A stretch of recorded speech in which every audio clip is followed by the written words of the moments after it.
futebol no Brasil é uma importante atividade econômica. Movimenta mais de 5 bilhões de reais por ano. Uma indústria com agentes diretos como clubes, federações de jogadores e indiretos como marcas, patrocinadores e mídia. É um mercado que emprega mais de 300 mil pessoas e que depende de planejamento e de uma gestão profissional para que haja receita. Mas quando não existe essa mentalidade administrativa nos clubes, o resultado pode ser uma crise que tem como consequências trocas constantes de diretoria, falta de investimentos, dívidas e maus resultados esportivos. Nos últimos anos, vários clubes brasileiros viveram este enredo. É o caso do futebol carioca, como o Vasco da Gama, que tem jogadores rescindindo o contrato por falta de pagamento do FGTS. Além do Botafogo, que também amarga crise de gestão há alguns anos. Mas nada se compara à crise da Portuguesa de Desportos.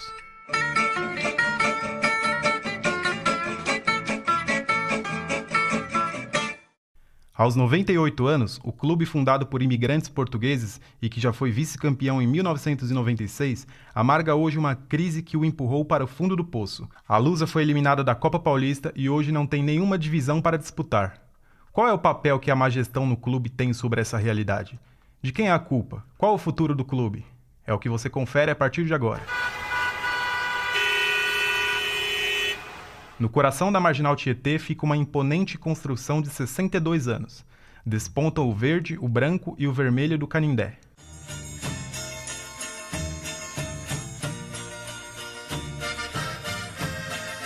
O estádio já foi palco de grandes espetáculos e testemunhou muitas vitórias do clube.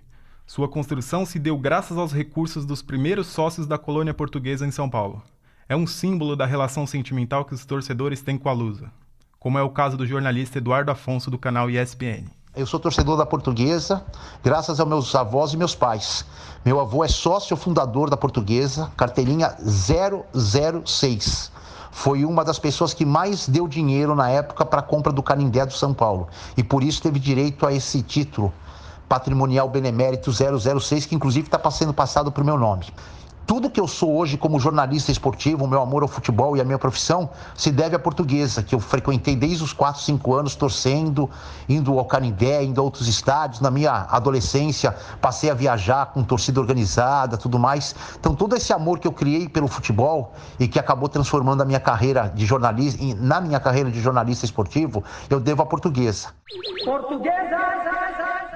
Há algum tempo, o Canindé está em situação precária. Não tem mais iluminação, o complexo aquático foi destruído para dar lugar a uma feira da madrugada, vidros quebrados por todo canto, banheiros em situação de abandono, arquibancadas há 15 anos sem pintar, o verdadeiro retrato de um clube abandonado por falta de dinheiro. A tal ponto que a própria torcida, indignada com o descaso com o clube de coração, resolveu se unir para arrecadar dinheiro e reformar o estádio. E para isso se articulou e usou as redes sociais. É o que nos conta Arthur Cabreira, torcedor e um dos líderes desse movimento. Comecei com uma rifa para arrecadar 10 mil reais. Era um notebook, 2 cadeiras de praia e mais uma camisa da Portuguesa. Comecei a vender a 10 reais o número. Nisso aí, em 20 dias, esgotou. Todo mundo acreditou.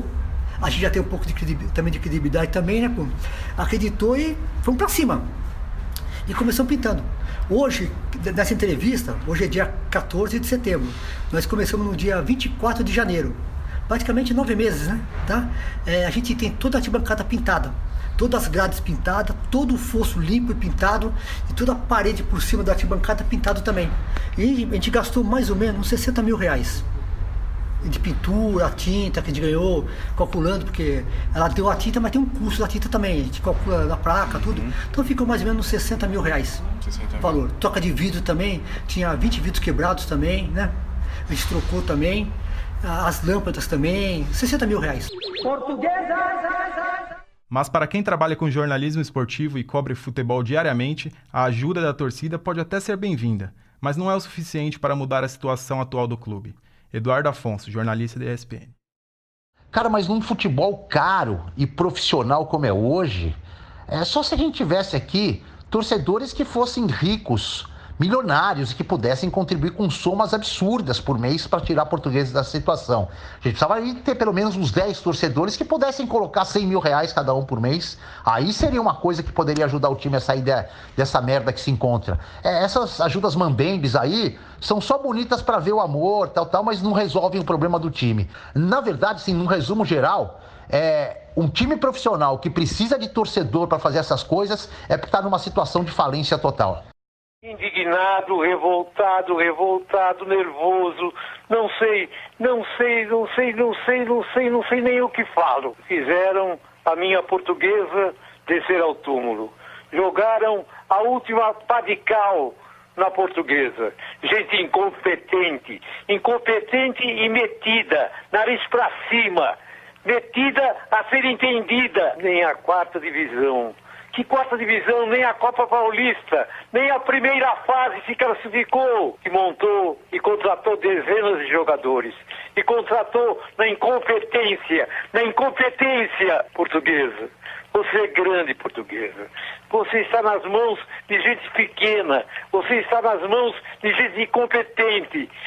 Renuncia. Para com isso.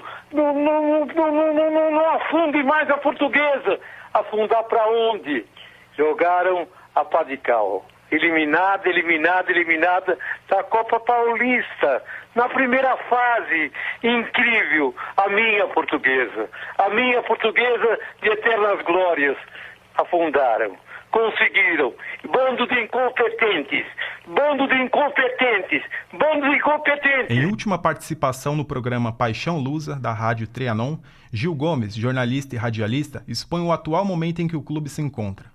Sempre com opiniões fortes, o jornalista nunca escondeu seu amor pela Lusa. Gil representa a voz da maioria dos torcedores que sofrem com a incompetência de gestores nos últimos anos que passam pelo Canindé. Questionando figuras importantes dentro do jornalismo, além de torcedores, a resposta foi unânime. Jairo Giovenardi, jornalista e repórter da Rádio Trianon, explica talvez o principal erro da Portuguesa. O maior erro da diretoria da Portuguesa foi tratar o clube como um circo, né? Com alegria, né, mas sem responsabilidade. Porque no circo, às vezes, você não tem responsabilidade. Só que é uma falta de responsabilidade criativa, que faz todo mundo sorrir. Essa falta de responsabilidade da diretoria da Portuguesa fez o torcedor chorar, fez o torcedor sangrar. A Portuguesa não se recuperou de um verdadeiro golpe. Isso que dá para falar. Foi uma facada no coração do torcedor, um desrespeito. A diretoria da Portuguesa, ela, não posso nem dizer que ela pensou apenas nela.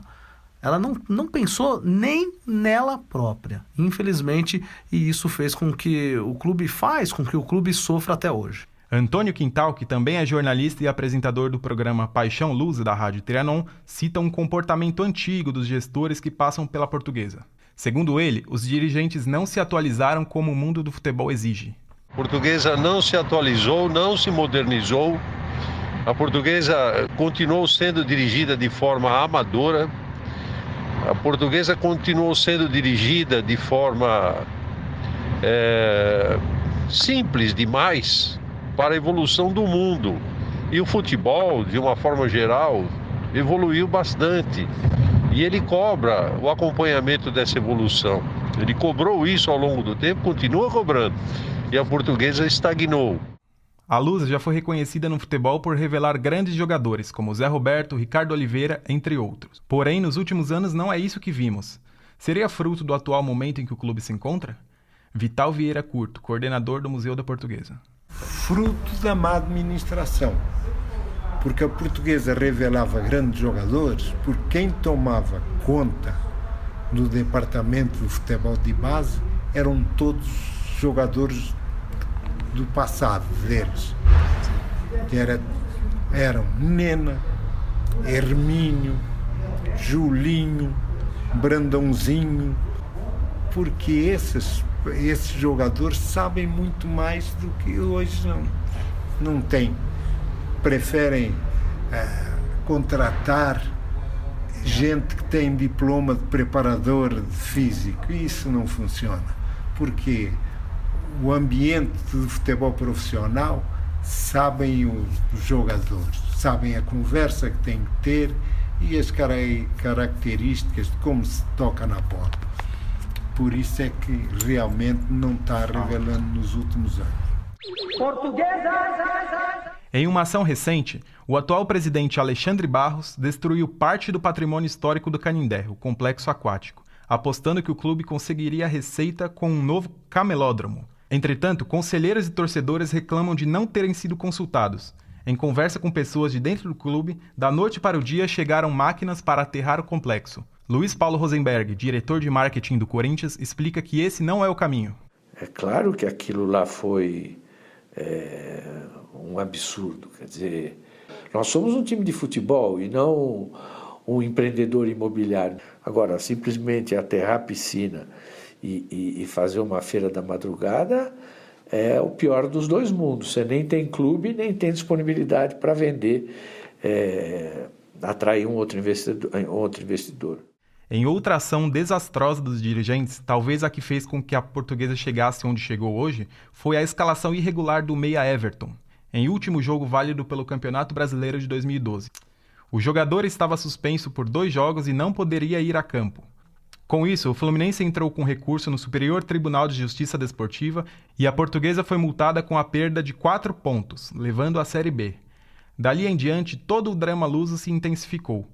Esse caso ainda hoje é misterioso e dá margens a diversas interpretações.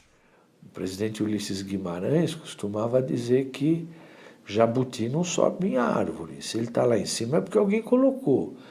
Você tem um jogador irregular sendo colocado no segundo tempo, se a menor necessidade, num jogo totalmente sem importância, ou foi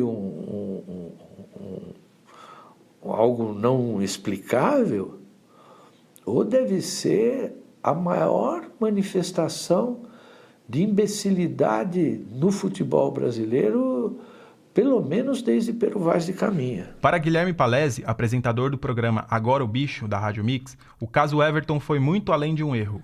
Eu tento acreditar, mas nesse caso específico, eu acho que vai muito além de um erro. Para mim, o que houve foi realmente uma situação de safadeza, falando português claro. Antônio Gerazo, ex-diretor da Portuguesa, em entrevista para um canal do YouTube, cita eventual falha no departamento jurídico. Deve ter clube grande querendo que deu alguma coisa para acontecer isso com a Portuguesa. Isso é certeza. Agora, saber quem, a gente não tem condições, né? Provavelmente um clube grande entrou em contato com o advogado da Portuguesa, né? E deve ter falado, você não transmita isso para o seu clube, né? Porque você pode ajudar a gente e a gente te dá alguma coisa e tudo mais. Como eu disse desde o início, na minha opinião, é falha do departamento jurídico e falta de comunicação. Vimos que diversas personalidades apontam erros graves nas últimas gestões, como amadorismo, falta de conhecimento técnico, desorganização, entre outras características que formam uma má gestão. Luiz Paulo Rosenberg aposta no marketing para gerar receitas para o clube. Claro que existe o caminho. O caminho é explorar muito mais o marketing, procurar uma solução em que pelo menos parte do poderio econômico que aquela área vai gerar fique na Portuguesa. Com isso, ela tem uma solução econômica fantástica, o custo dela ainda é muito baixo e a gente pode partir para uma solução em um ano. Jorge Manuel Marques Gonçalves, ex-presidente da Portuguesa entre 2015 e 2016, cita alguns pontos para que a Portuguesa volte a celebrar dias melhores. Eu acredito que para a Portuguesa melhorar, ela tem que voltar a pensar grande, profissionalizar os setores que são vitais para o clube, o futebol, marketing pelo menos.